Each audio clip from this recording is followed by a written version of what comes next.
Like I said before, Patrick is one of those entrepreneurs who always wanted to be an entrepreneur, got turned down, especially by Enterprise Ireland when he did one of his startups.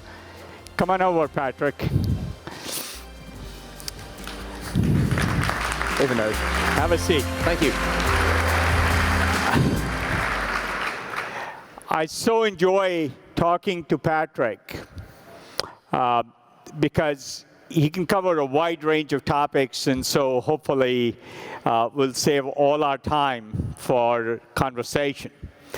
I won't give you much of his history, other than to say even a dropout can my mom prefers to refer to it as on leave. On leave. You know, it's funny, I was looking at the Wikipedia entry and said, oh, God. Dropped out for a while. It didn't say whether you went back. So it's still to be authored. But let's move on to the topic at hand. There's so many things I want to ask you about, but let's start with a very simple thing. Why is Stripe so much better as a payment processor? You know, and it's worth talking, just mentioning by way of introduction, Stripe may be among the fastest growing companies ever in the financial services space, getting to $1 billion faster than anybody. Why, how, it's such a generic business? Tell us about it. So it's a good question. And I think that for sort of a lot of the world, it was hard to understand why Stripe would be better sort of before we launched. And then I think even after we launched and sort of observing the trajectory, a lot of people were sort of trying to understand what's going on in this and sort of what's the crux of it, right? And I think there's kind of two critical parts to it. The first is that Stripe made the activation energy, the barrier to entry, far lower than everything else that had prevailed before then. And so many of the folks in this audience will be sort of familiar with this, but to obtain a merchant account or to sort of get set up somehow, to start accepting transactions on the internet, like this is something that would seem kind of incredibly basic, something that should be extremely straightforward, and yet for kind of legacy reasons and because of sort of the arcane history of different parts of the space, that was actually very difficult and that so often involved paperwork or forms or waiting a couple weeks and things like that. And so when Stripe came along, we turned that into an instant process. You could build sort of the best possible payment experience sort of, again, without any encumbrance. You could launch, you could be live in a couple of minutes, and nobody had done that before. The second part, and I think the much more significant part, and the part that kind of only now are people sort of starting to pay attention to, is this idea that the transaction is just the start. I think that internet company business models are shifting, right? In that if you look at kind of the first generation of internet companies, so many of them existed kind of purely on the internet. So you look at Google or Facebook, folks like this, they existed purely in the internet realm, and they monetize generally through advertising, right? Whereas if you look at the generation of companies that's sort of growing up now, it's kind of, Mike Moritz uses this wonderful phrase of sort of the internet is kind of suffusing into the rest of the world, fracking into the rest of the world. I think it's kind I completely agree. Yeah. Just people haven't understood. The internet used to be about internet companies, and now it's about everything else. Exactly. And I think for this generation of company, transactions are much more likely to be sort of a core part of their business model and what it is they do, the product experience and how they operate. And so it's much more important. The product experience is much more important.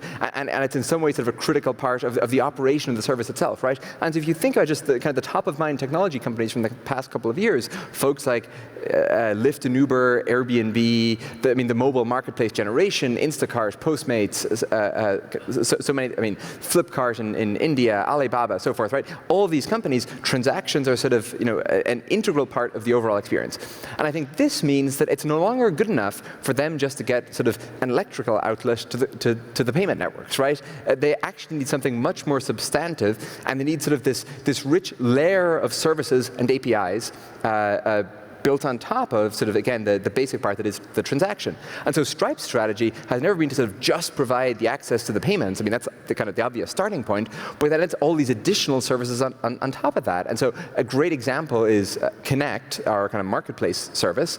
And so the vast majority of all of these mobile marketplaces that have been started in the past couple of years, I mean, yes, they're using Stripe for payments, but not only for payments, they're also using Stripe to help coordinate sort of their relationship with their sellers and the seller onboarding or the contractor onboarding and how they pay out to those sellers or contractors and so forth, and really running the whole thing on top of Stripe. And when you look at it in that way, this vertical infrastructure, this sort of complete full stack that you can run your whole business on, no one else had been building this. It was sort of, everyone else had been sort of there's this kind of these strata of layers that sort of people thought had to exist, and nobody was kind of nobody was going deep. They were all going broad. Going across. Exactly, and Stripe was the first to go vertically. Yeah, no, look, it's been surprising that even big companies like Pinterest or Instacart working with Stripe. Yep. But then there's all these traditional players like Visa and American Express partnering with you. And even more recently, things like Saks Fifth Avenue and other.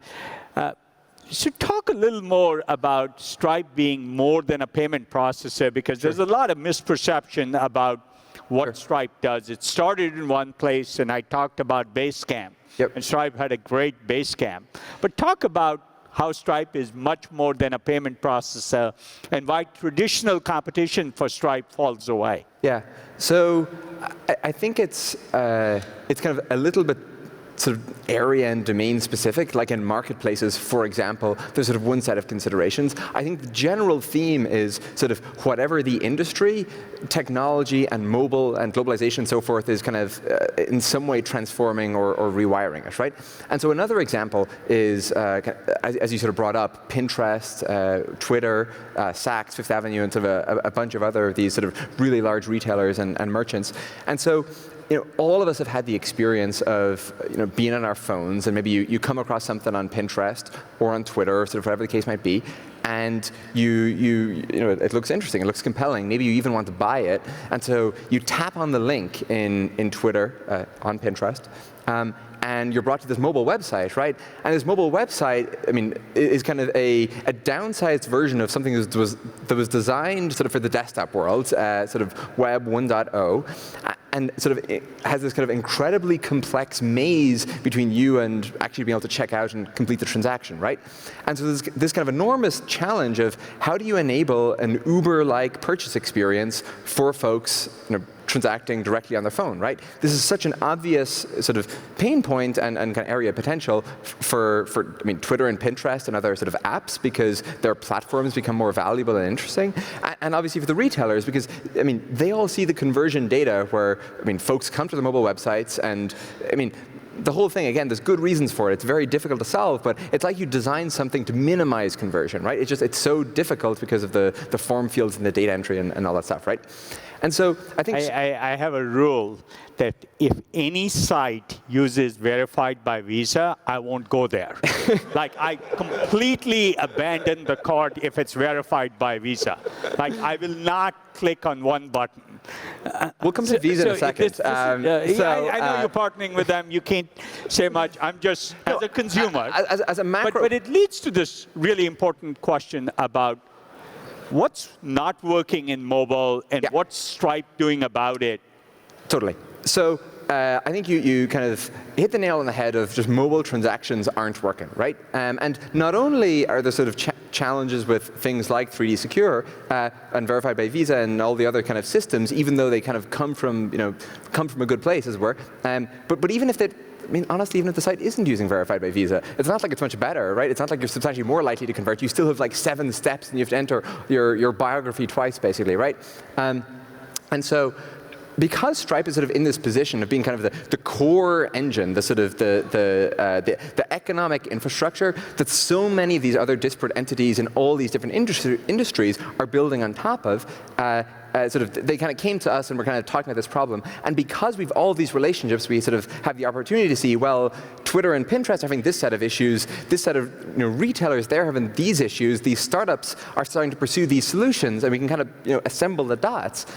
And so what we realized is, again, there's a really strong desire to complete the transaction, right? I mean, whenever you come across these checkouts, you actually want to buy the thing.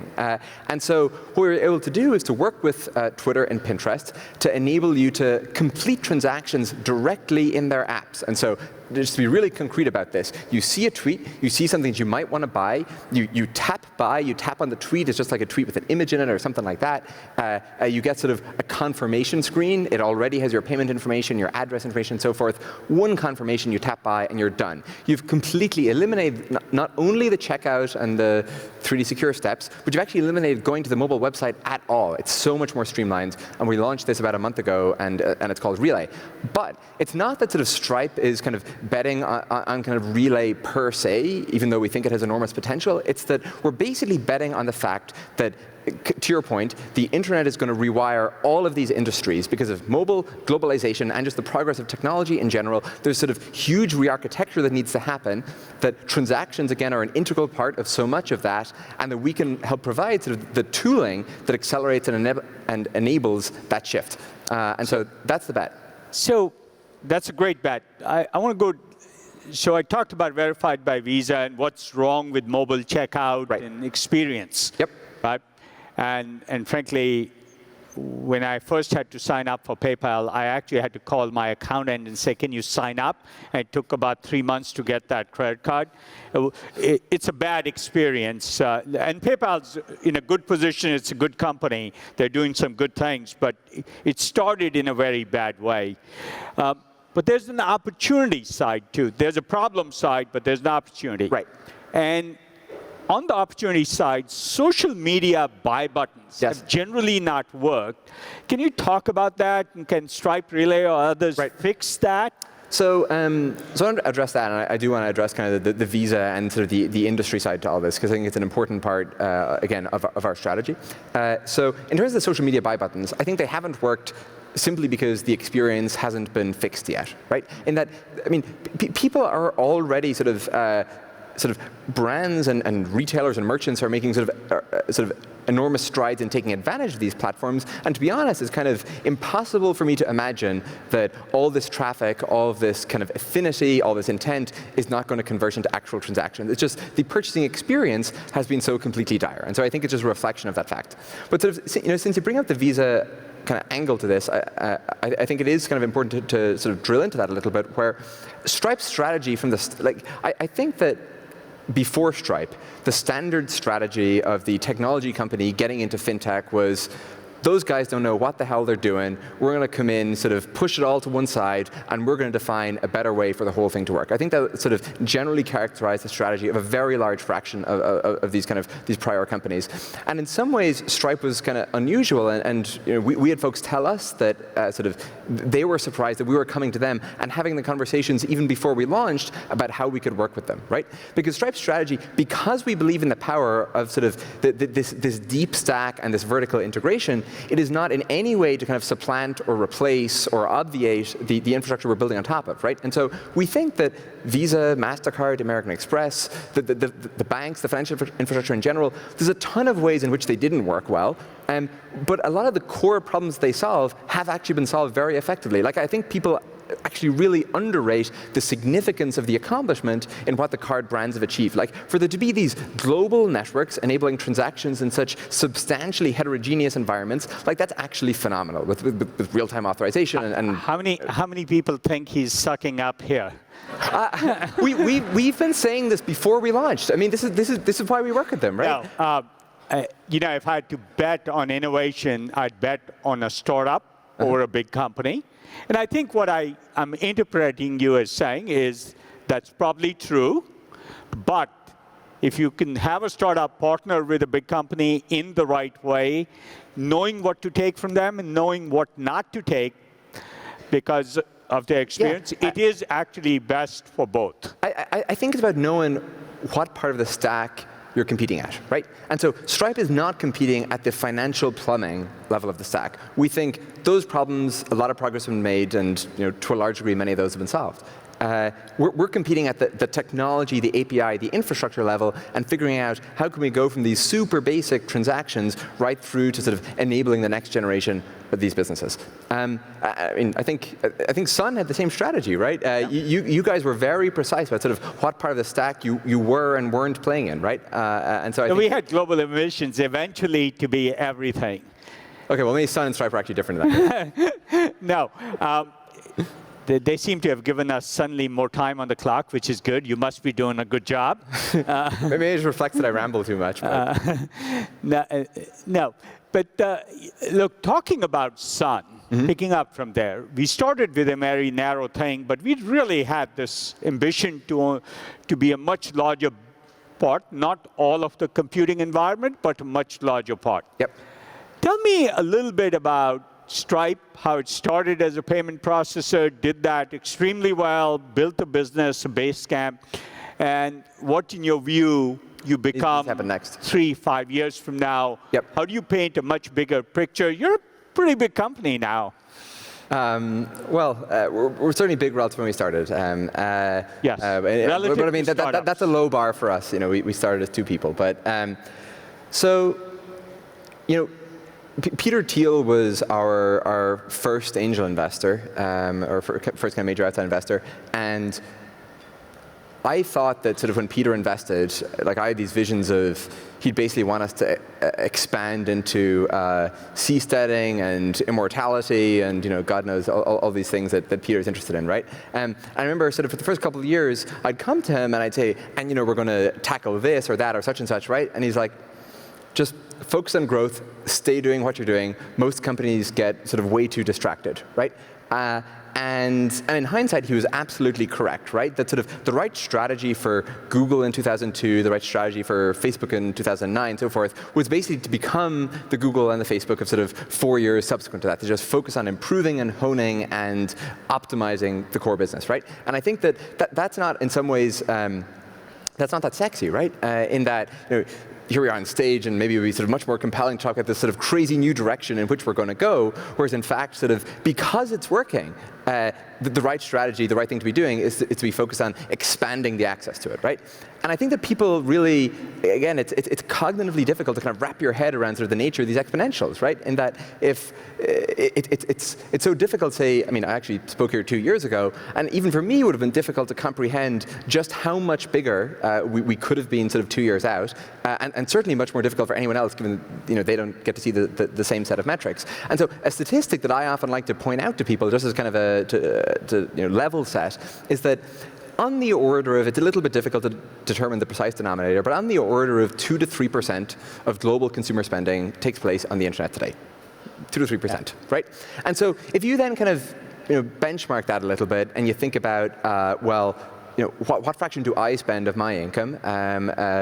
Maybe after your accountant helps you set up the account, and what fraction of my cohort in general, or maybe sort of people in the US, and you kind of run through these exercises. In the US, it's now above 10%, although not a whole lot. It's in around maybe 16% in the UK. So anyway, you can sort of see these glimmers of the future, and you look at kind of the innovation that we're seeing, the new services and so forth, and sort of how these are sort of transforming the way the kind of the economic topology of society, and you try to project this maybe 10 years out, right? And so it seems so, frankly, certain to me that kind of once we reach global equilibrium, once kind of the future in fact becomes evenly distributed, that we're looking at 30%, 40%, probably even more than 50% being somehow substantially mediated and facilitated via the internet. And so kind of to come back to your question about sort of, what's the grand vision? I mean, yes, there are tons of things we think we can sort of expand into, do better for our users, all these things. Sort of various ways in which, I mean, there's Relay, Connect, so forth, kind of all these additional ways in which we can provide better APIs and enable more functionality for our users. But the primary way in which we want to expand is to enable access to sort of, to the current set of infrastructure and sort of that continued to companies all around the world, and to enable sort of the next generation of this innovation. And again, I think it's difficult to wrap your head around sort of just how much of that is yet to come. So let me ask you a question. We invested in Amazon long time ago when it was selling a few $1 million of books. Jeff had a very clear vision of what it could become, but I don't think he had a specific vision of what it was going to be. Yep. Tell me a little bit about Stripe 5 years from now or 3 years from now. Well, what might be the possibilities, how you think about the fundamental way we think about the business is we're in an industry, sort of in technology, where most people are building cars. They're building products that consumers go and take advantage of, right? And I mean, Amazon is a great example of that. It's kind of a consumer product in some significant way, or Google or Facebook or whatever the case might be. And in sort of this industry of folks building cars, we're building roads. We're trying to build the fundamental sort of tools and infrastructure that sit kind of beneath the surface that go and enable this kind of second layer of technological innovation. And I think it's a little bit difficult to be a road builder in some sense, because you don't get to sort of precisely attribute your effects, right? If you're building, again, Google or Amazon or something like this, you can say, and the search engine will look like this, or the retailing website will look like that, right?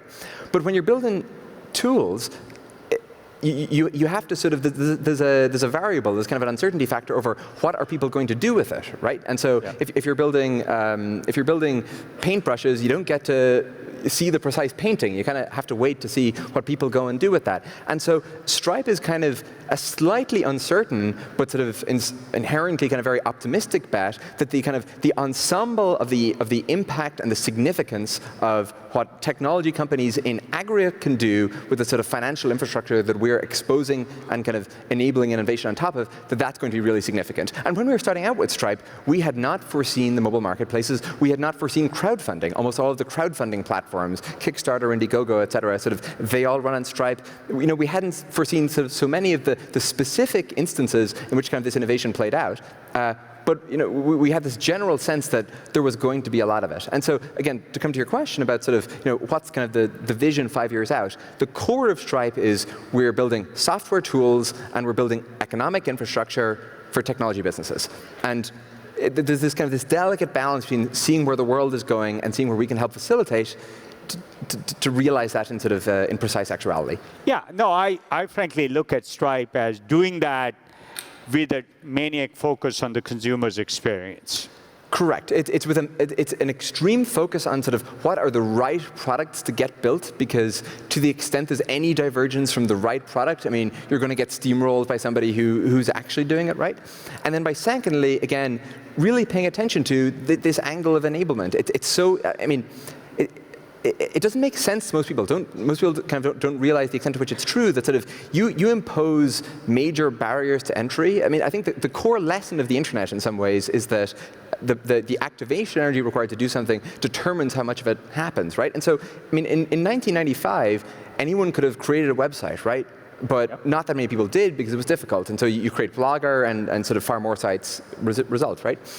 And then you can actually make it even easier than Blogger. You could build Twitter, and sort of there's far more yet again, right? And so, kind of again, part of the missed WordPress, and there's so many of them, right? And so again, kind of with the Stripe plans, we think that, I mean, you walk around Money 2020, right? There are so many kind of interesting financial rails and pieces of infrastructure and so forth, but they haven't been exposed to developers and to engineers and to technologists in the right way. And I think there's kind of a lot left to be done there. So let me move to a different place, and maybe we can tie it to Stripe. But there's two technologies. You've been very interested in artificial intelligence. I think at 16, you were competing in contests to win that. And he actually only came second 1 year and went back and second time around won this competition. Artificial intelligence is important, and it can do significant new things or enable new things in the financial services sector. The other thing that's significant, and I talked about it a bit earlier, was sort of blockchain-like technologies, not any specific. Speak to both of those, how they might impact Stripe, but so let's start with how they might impact Stripe. Well, so on the AI questions, you're right. I competed in this the science competition twice, although I actually only entered with AI the first year. And the second year, I entered with a new programming language, and that was kind of the thing that won. And so actually, that's where I kind of learned the lesson. It's better to build infrastructure, perhaps, than to focus on AI. But so I think with with AI and machine learning and all this, the kind of two questions. There's the sort of super exponential sigmoid that proceeds beyond human level intelligence, and it is exponentially above my pay grade to comment on what happens in that situation, right? And so just taking the kind of the slightly more conservative one of where we make kind of substantial progress, but again sort of the plateau of the S curve sort of is below human level. I still think there's sort of a huge amount, and kind of any merchant and retailer here will be sort of very acutely aware of this in terms of just basic things like helping them with understanding their customers, fraud prevention, things like that, right?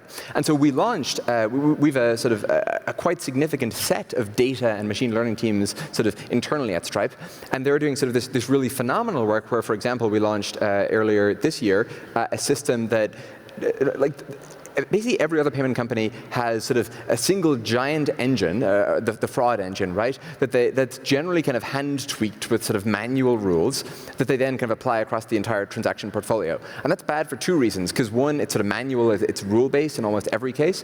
But then secondly, even if it's sort of somehow kind of emergent or trained or based on supervised data or something like that, it's still kind of monolithic, right? They have the same engine for the entire portfolio.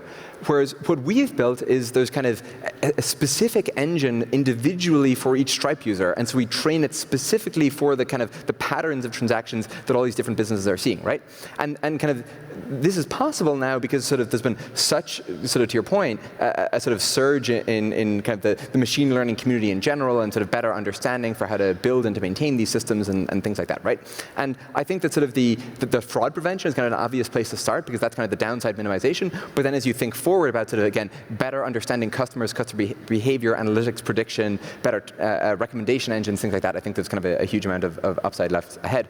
On the blockchain question, I'm both a pessimist and an optimist, right? On the one hand, I think that I think that a lot of the folks involved in sort of blockchain technologies are a little bit not quite spending enough time thinking about what the real problems facing businesses are, right? And so Slack, I guess, maybe the kind of the breakout company of 2015, they switched to Stripe recently. They switched from PayPal.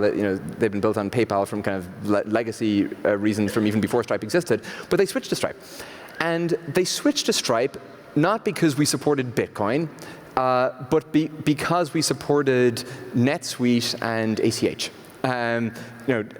Technologies that are maybe not quite as sort of headline worthy as the blockchain and Bitcoin, right? But critically important for their business. And so I think for a lot of the blockchain stuff, there's just like a bit of detachment from what the real problem is facing, even the kind of the hyper-growth, incredibly technology-oriented businesses, right? So that's kind of the slight pessimism. The optimism is that I think that people are sort of hitting on something real, which is that the networks and the systems that we sort of are generally built on top of date from a long time ago, right? And for example, the fact that ACH can take days to clear is, I mean, legitimately insane. I mean, it's a typical problem you could solve. Well, it's a real problem we could solve, but I don't think you can solve it by just kind of waltzing in and sort of proposing your new spec or standard or whatever and just kind of assuming or hoping that the world will adopt it, right? I think we can fix it, but sort of these things take, there's an enormous install base, and it can't happen just like that. But I actually am pretty optimistic about sort of the potential for sort of these distributed networks in general, and just like, frankly, kind of better foundations to eventually incrementally be adopted. But I think sort of the idea behind, again, sort of Bitcoin, it has been remarked as kind of this financial Rorschach test where sort of everyone projects sort of their own view of kind of our enlightened financial future onto it. But I think that sort of Bitcoin as a way to overthrow sort of the monetary tyranny to which we're subject today, I think, is absurd. I think Bitcoin as a potentially better substrate that we could sort of gradually adopt, and I mean, you're starting to see this happen even by banks and financial institutions and so forth, I think that actually has some legs. And part of the motivation behind Stellar was to start to decouple these a little bit, where it's a really good network, but it actually supports existing currencies. Yeah. No, I completely agree with you. The purposes for Bitcoin very different and maybe not mainstream, but for blockchain, it's a really important set of characteristics that can be done in multiple ways. For sure. But for sure. I want to speculate that, and Patrick built one of the most amazing machine learning teams, maybe originally for fraud, but being able to give those services of understanding your retailers, customers better is really where it leaves lots of opportunity for you to grow. Absolutely, and this comes back to sort of us being very clear on sort of which level of the stack we're playing at. We're building technology for these businesses, right? And when a business has a problem that can be solved with machine learning, fantastic. You know, that is sort of exactly where we like to operate. And you know, we're not out to sort of, and you know, this is why we're here. We're not out to, again, supplant the financial plumbing. We're out to sort of better expose it to all these businesses so we can then go and do great things with things like machine learning systems. And so again, I think that's a perfect example of sort of the core of the idea. So we are running out of our extended time, but I want to ask you a couple of quick things. Okay. You talked about blockchain machine learning with respect to Stripe. How might it affect Wall Street, and how might it affect the financial services in general, from insurance to settlements? Just quickly speak to that a little bit. I think it's probably impossible to give an accurate or a useful sort of short answer, but I think I'm really not known for my brevity, but I think that there are two core questions that we just need to resolve, and I don't know what the answer ought to be, right? First is like, is this just better technology? Are we just building better Rails, and this is just like ACH 2.0, right? Or, and again, you go read the Bitcoin paper, part of the actual motivation was was political, right? That Satoshi, whoever he or she or they is or are, didn't believe that it should be possible as we sort of move to the electronic realm for there to be central actors or authorities or kind of intermediaries whose blessing was required in order to complete a transaction, right? And so much of... Well, he was just solving the Byzantine general's problem. Well, no. If you read the paper, he totally lays out the political agenda behind it too. I mean, it was both. It was quite an accomplishment. You know, this is maybe the first paper that's both a major technical achievement and a paper about political science. But that is true. So much of sort of how the world works today is sort of dictated by the sort of the kind of the ascendance of the US and the banking and the financial system here, and there's just like a question for sort of the world basically as to should that remain administered by this set of US entities and effectively the US government, or should be something distributed? And again, that one is above my pay grade, but I think that's part of the core questions behind Bitcoin. Yeah. So let me finish. We only have about a minute. I'll ask you two questions. You can answer either or both, and eventually they'll kick us off the stage. I always like to ask, is there insight about the fintech or financial services that you can provide to entrepreneurs here or others that is not part of traditional wisdom? That's always interesting. It's a hard question, and I always like to surprise people with it. Or advice to entrepreneurs, given what you've done. You went through a couple of startups, some less successful than others, and now you're on to something, and you didn't give up on entrepreneurship, and I suspect that message is relevant. Any one of these, just... or both. On the first one, on sort of the insight. And you can call it insight or micro rant or something. But I think that there's, I can't remember from who the quote is, sort of that you should sort of never be optimistic about somebody understanding something when their kind of pay is predicated on their not understanding it, right? And I think that really important with respect to big companies. Well, I think that there's the architecture and the landscape and the ecosystem and topology of the financial industry as a whole needs to change substantially. And I'm often struck by the fact in just kind of having, I mean, there are some people actually just came from a meeting where they were incredibly enlightened about this. They knew what they were really good at, and they knew what they weren't good at, right? And sort of, again, they recognize that sort of building APIs and infrastructure, that's not their core competency. Building really good financial rails, they're incredibly good at that, right? And I think they had a very kind of accurate sense for what the previous equilibrium was, but what the future one is likely to be, at least directionally.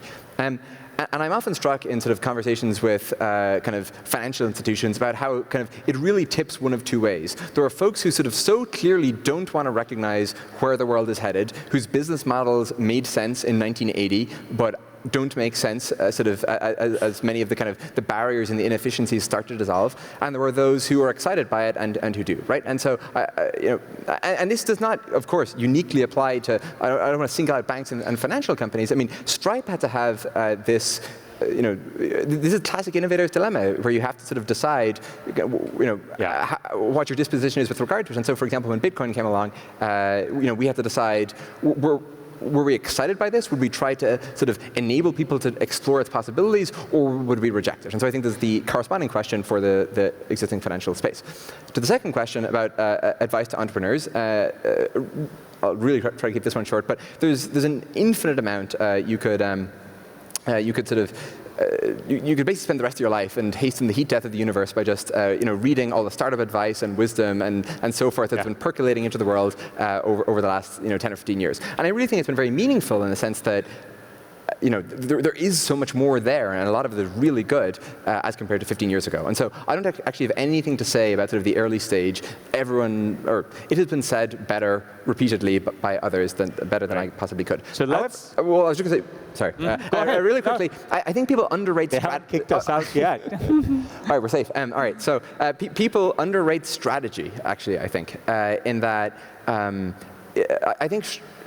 I think one of the negative traits about the technology industry is, again, and this comes back to what we were talking about earlier, kind of the dismissal of kind of the expertise in other fields and sort of some amount of arrogance and solipsism.